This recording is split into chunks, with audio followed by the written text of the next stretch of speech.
It's easy to get a rat addicted, I learned in school.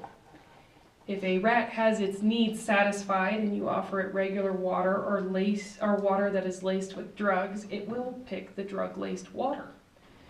It will slowly let go of all the things that it needs to live in order to have that drug-laced water.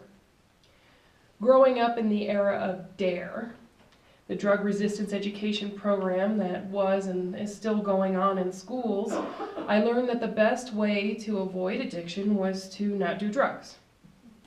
It seems very simple. I heard of treatment programs that encourage people to go cold turkey from drugs, with the underlying philosophy that recovering from addiction is just a matter of willpower. Well, that's not quite true. That same study with rats was done again in the early 2000s. This time, not only did they give the rats everything that they needed to live, but they gave them a life outside of a plastic cage. The rats were allowed to socialize. They had toys, and they had food that was worth eating.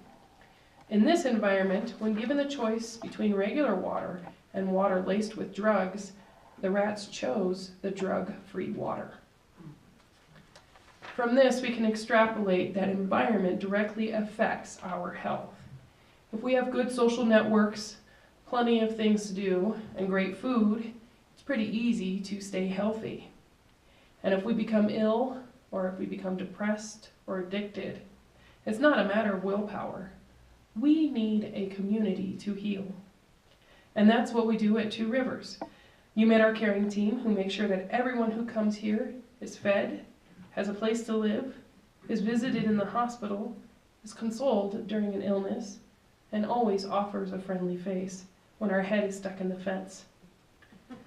We don't know when illness or addiction will strike. What we do know is that we will be here for each other.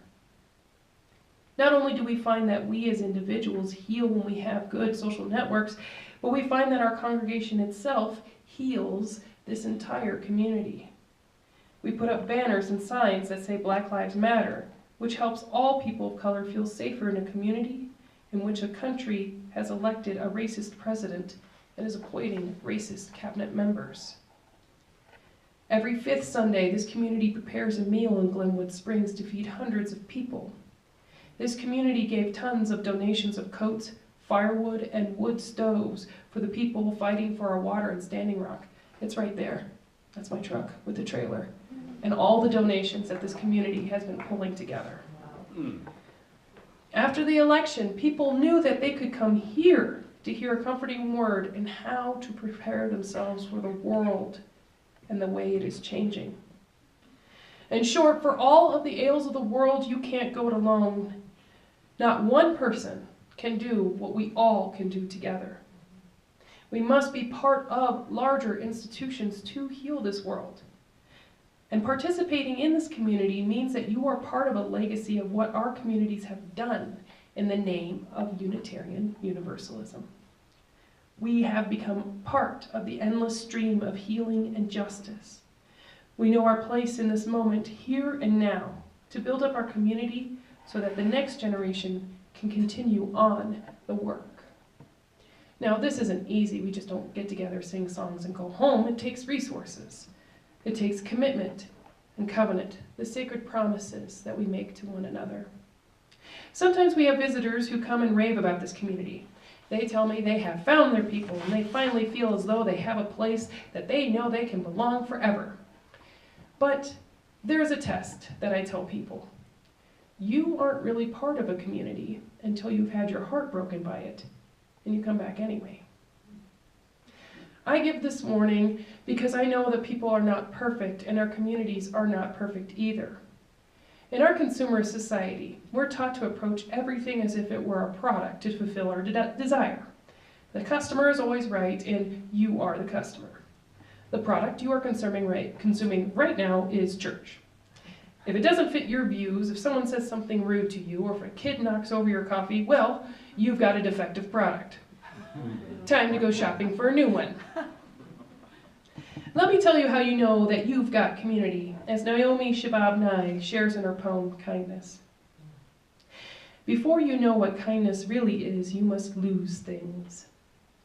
Feel the future dissolve in a moment, like salt in a weakened broth.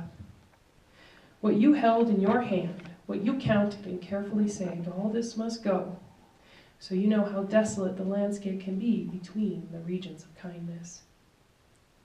How you ride and ride, thinking the bus will never stop. The passengers eating maize and chicken will stare out the window forever. Before you learn the tender gravity of kindness, you must travel where the Indian in a white poncho lies dead by the side of the road. You must see how this could be you, how he too was someone who journeyed through the night with plans and the simple breath that kept him alive. Before you know kindness as the deepest thing inside, you must know sorrow as the other deepest thing. You must wake up with sorrow. You must speak to it till your voice catches the thread of all sorrows, until you see the size of the cloth. Then it is only kindness that makes sense anymore. Only kindness that ties your shoes and sends you out into the day to mail letters and purchase bread. Only kindness that raises its head from the crowd of the world to say, "It is I you have been looking for," and then goes with you everywhere like a shadow or a friend. Many of us who appreciate this congregation don't appreciate it because it's perfect, but because we have lived for far too long without community. You will not agree with everyone here all the time. In fact, you should seek out and praise difference. Every Sunday morning will not be for you. It will have a different spirit each time. We may have someone say something rude to you. We may even break your heart. Because our community is not about giving everyone what they want all the time. That's Target. What we do promise is change. Our mission statement promises a personal and societal transformation. We do not take perfect people to have perfect worship services. We take everyone. And sometimes the sermon is exactly what you need. And sometimes the sermon's not that great, but the people are here, and they are what you need. We promise to try and be better this week than we were last week, because we believe that human progress goes onward and upward forever. The theologian Buber said that to be a people of faith is to be a promise-making, a promise-breaking, and a promise-remaking people over and over and over again. You know, I have been processing my feelings since this election. And what has hurt me the most is a deep sense of betrayal. Not that the candidate I wanted lost a sense of betrayal. I've felt that before. No. What hurts is that I have always assumed the best in people. That if they saw a candidate that was clearly a bigot, that objectified women, that wants to register Muslims and deport a third of the people living in this valley, that would be obvious. They wouldn't vote for him. I didn't realize that I had lost them, the people who voted for Trump. Somehow I thought our country was far more together than it actually was. And this is the deep hurt I have, that I must move through, and we all do. Because if we can move through our hurts to say to each other, "Here I am, let us begin again in love," then we will commit to this beloved community through society. We will commit to this beloved community, though society says we should turn away and try to buy something more perfect. If we can move through this, then we will know that we have community here. And you will heal. And in that healing, you will heal others. And each other is all we've got. Professor Angela Davis, the radical Black Panther, preached in Chicago this past week. And she took questions from the audience, and over the people asked about the political times we live in. What are we going to do? She was asked, what are we supposed to do? And she said it was time to build community. I don't think it's the kind of community where you bump into each other at the grocery store and say, "Oh, hello, nice to meet you," and then you walk off and don't talk to each other until you see each other at Sunday. Not that kind of community. No. She means that kind of community that will build an underground railroad. The kind of community that will teach undocumented children in church basements. A community that will help women get abortions. That will run the KKK out of town. a community that actively resists oppression. That community. We must take our community and the way we treat each other as ceremony. Our faith tradition has such an emphasis on people that every interaction we have with each other must be as important and as sacred as a ceremony we have every Sunday.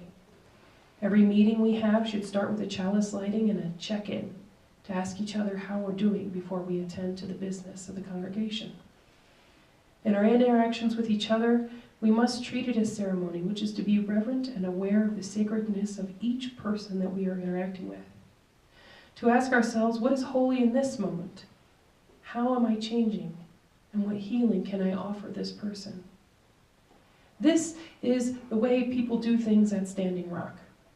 I was there starting Halloween through November 3rd with over 500 other ministers and 50 other Unitarian Universalist ministers because the whole thing was ceremony. The land there is a lot like Gettysburg. There have been so many battles between tribes and so many graveyards. People who know about this pipeline battle that the Standing Rock Sioux are undertaking are saying, well, what's the compromise for the pipeline?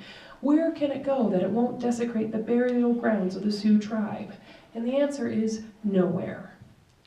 It is all sacred land. So to be camping there is ceremony. Every day is started with songs at the sacred fire, and people sing all day. Every day there's a water ceremony performed at the Missouri River to pray for the waters and bless all the people that it gives life to. Every day there's a prayer march out to the bridge where we pray for the police who are standing there with weapons and lightly armored vehicles. For every meal, no one eats until the ancestor plate has been served and blessed. I wore my clergy robes every day, and people were thankful for that reverence of ceremony. That is an entire community of healing. They ask for the ancestors buried there to heal them. They ask for the land to be healed. They asked for the healing of their community, which has been murdered by literal and cultural genocide. They ask for the healing of the waters, for healing the whole world, to understand that we cannot continue to extract resources and expect no consequences. And it's working. They are healing and have awoken a consciousness in this country. So what if we were to heal in this way and have community in this way? What if every Sunday we prayed, meditated, and then called our congressional representatives and prayed for their healing too, to not appoint bigots?